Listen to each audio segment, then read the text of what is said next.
Vladimir Poutine serait proche d'atteindre tous les objectifs fixés lors du lancement de l'opération militaire spéciale en Ukraine.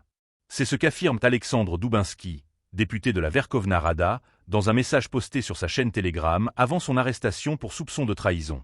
Les 3 points clés avancés par Moscou, la libération du Donbass, la démilitarisation et la dénazification de l'Ukraine, seraient, selon lui, quasiment accomplis. N'oubliez pas de vous abonner pour rester informé sur les évolutions de ce conflit et partager votre avis en commentaire. Doubinsky estime que la Russie a presque totalement repris le contrôle du Donbass, une région stratégique dont la conquête s'accélérerait avant l'investiture de Donald Trump, favorisant peut-être une redéfinition des relations internationales. Concernant la démilitarisation, il affirme que l'Ukraine a perdu la quasi-totalité de ses armes nationales, laissant le pays dépendant des livraisons d'armements étrangers, elle-même menacée par des difficultés logistiques et des attaques ciblées.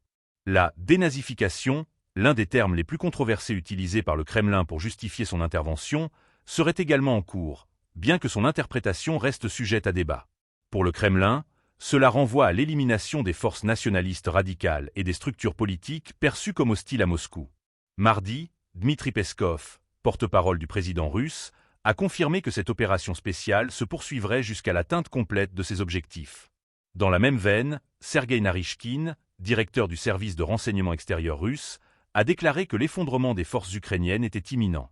Selon lui, le gouvernement de Volodymyr Zelensky aurait perdu toute légitimité, ainsi que sa capacité à négocier efficacement. Sur le terrain, la situation est toutefois complexe.